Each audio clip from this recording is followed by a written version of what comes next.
Hey everyone, and welcome back to another scrapbook process video.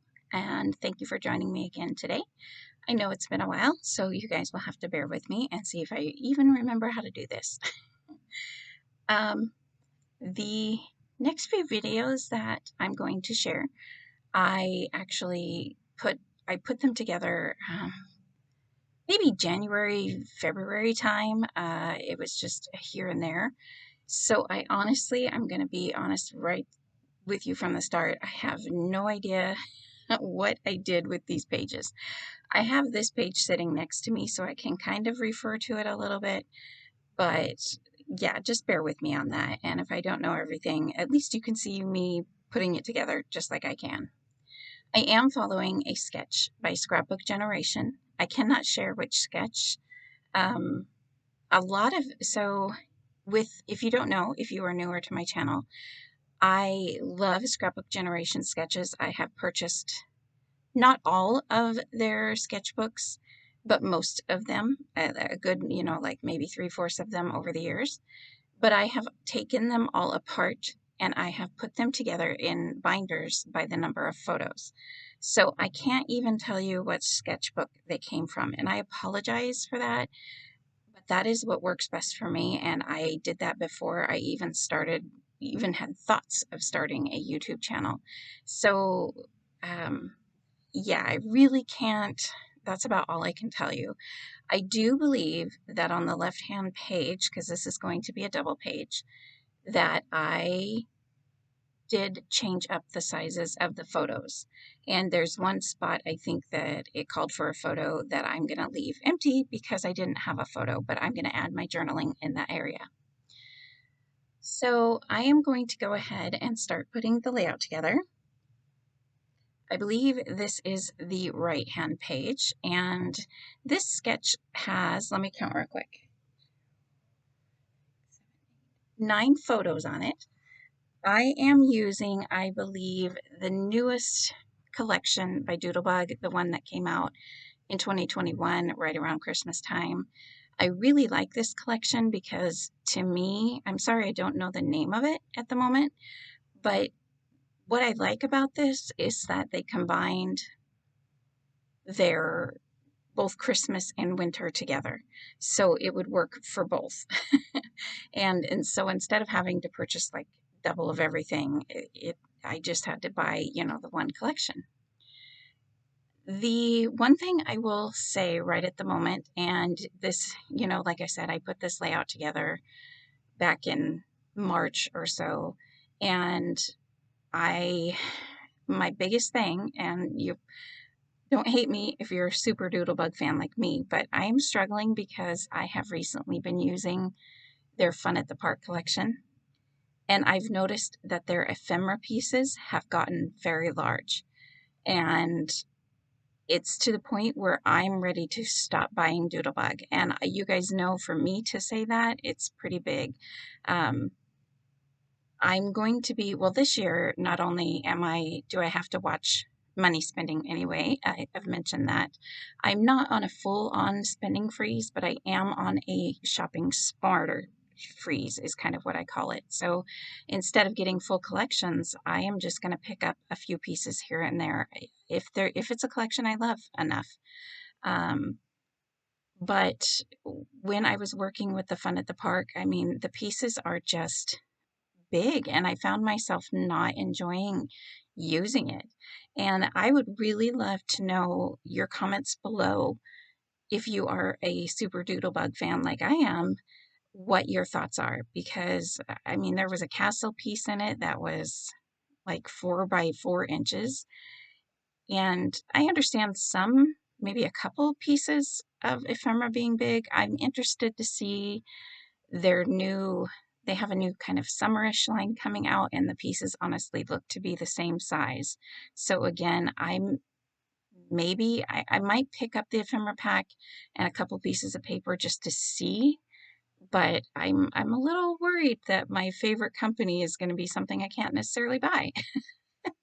So again, leave me a comment below and let me know your opinion and what you think. I mean, you can see some of the ephemera here, those houses and stuff. They're big. And I know that Vicky Boutin does a lot of, I don't know if she was the starting person of the huge ephemera, but I know that she does a lot of big ephemera pieces. And some people love that. Some people really do.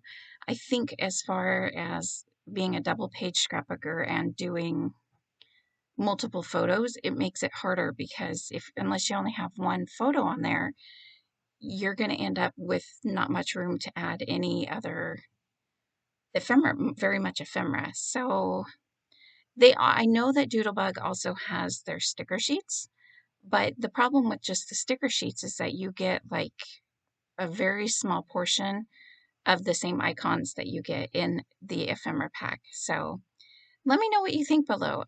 If you haven't opened up an ephemera pack lately of a newer collection of theirs, go open it up and take a look and let me know, because I'm just, I mean, it's good for my wallet. It'll make things easier as far as purchasing stuff, right? Because since I'm only buying little bits of stuff, but for right now, I think that I'm going to be very cautious about what I buy. And it's weird saying that because usually Doodlebug is first on my list.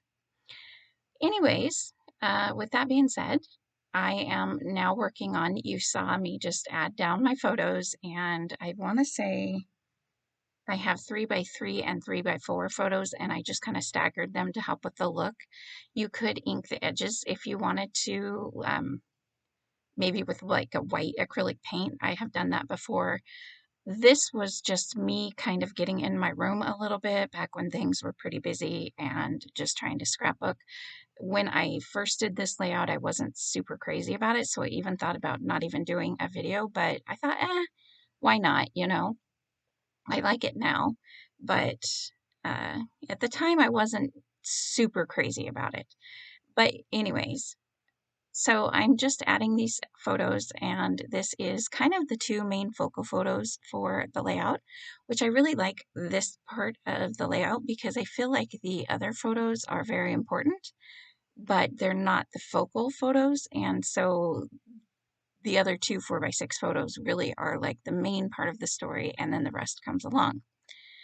Going to do the simple title, nothing fancy with it. I do enjoy some of these words that Doodlebug has been doing to make titles fairly easy. So Christmas morning, it is Christmas morning, no big deal. I'm going to play around with clusters. I do have some different doodle pops that I want to use, and so I'm going to try to add a doodle pop in 3 different areas. And I'm sorry, I should have pulled out the name of this collection, but it's no big deal. I'm sure if you're a Doodlebug fan, then you already know what it is. When I use a doodle pop, however, though, I like to use multiple so that it's not, I guess so there's not like a huge dimensional item, because there is so much dimension to them. There's not a huge dimension piece in one spot and not in other spots. And so these 3 actually worked pretty well. That wreath one ended up working out pretty well up there. And I struggle a lot with using wreath, like circle with the circle inside it. Anything that has a circle with a circle inside of it, like a donut or a ring or something like that, I struggle with, because I don't know, for me, I think it's the inside circle, but I have definitely gotten over the whole trapped space thing, and I don't really care that there's trapped space, so it's totally fine with me.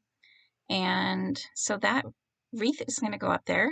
I'm just playing around with some of these words. I do really like that little boy peeking out of the box. And the quote bubble coming from the little boy in the present box says, "I've been good all year." I think it says something like that. And then I like the Santa Claus is coming to town. So I'm just kind of playing. I really like the way the clusters are going at this point. I know I needed more up here in the top by the wreath, and that's going to be a little bit of a struggle. I wanted to try the snowflakes. Those snowflakes do stay there, and I wanted to say I am going to add some snowflakes or circle elements into each cluster to kind of bring that circle element around. That blue circle I don't believe stays there. Oh, actually it does. I'm sorry. I'm pausing to look at the layout since, like I said, it's been so long that since I have looked at this layout, or since I have put this layout together. I like the Santa Claus with the little sign there. It says Candy Cane Lane, Santa's Workshop, Reindeer Stables. I really like how that cluster comes together. And I really like how this cluster comes together over here on the right-hand side. Um, I'm going to add a couple of these trees, kind of like the guys just present under the tree. And my reason for adding the trees is also to bring over that green from the wreath, because I know that that green was really standing out up there, but I really wanted to use that wreath. I think it was more, not because I super loved it where it was, it's just more like because it was a good spot and I wanted to use it up. Um, because like I mentioned, I do struggle with adding circle elements like that. So bringing these green trees over here, there is green elements in a couple of the pattern papers and also in the stripe strips.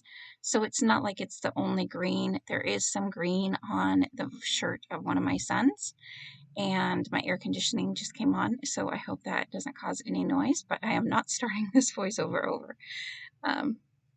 Anyways, so I do also, I will mention that I do add extra adhesive behind my Doodle Pops. I've mentioned in my area that things just don't seem to stick. It is what it is, but in case you're wondering, I always add extra adhesive behind my Doodle Pops. So I contemplated adding some of these. So these also come with the collection. Um, what are they? They're epoxy, they're sprinkles, shaped sprinkles. I don't remember what they call them, but I wanted to add a little bit more stuff around to the clusters, you know, some of that epoxy. I have an epoxy candy cane over on the left, along with, there's also epoxies on the Doodle Pops now since they've started doing that. So I am going to add a few of the snowflake shaped sprinkles in the middle of the paper sprinkles, and I am keeping them tone on tone. So I really like the way that that looks. And not much more to say about this layout. I like I said at the time, I wasn't feeling it, but I think I was just so much lack of mojo since I hadn't been scrapbooking very much. I have quite a few layouts, about 5 or 7. So there will definitely be more videos coming. I appreciate everyone hanging in there with me while I was kind of MIA for a while, but you guys know it's just been a very busy spring. I also apologize that my layout is more to the left. I do fix that. I don't know which video I fix it in, but it does get fixed. So the still shot photos are coming, and again, if you have any questions, please let me know. I will do a couple close-ups. So there is a close-up of this cluster here, and I also kind of liked the way Santa Claus was kind of looked like he was holding the stocking, since, you know, Santa Claus brings the stockings. All right, guys, thank you so much for watching. I hope you enjoyed this process video. I will see you guys very soon, hopefully. And everybody, I hope you have a great day. And next time, I'll see you. All right, goodbye.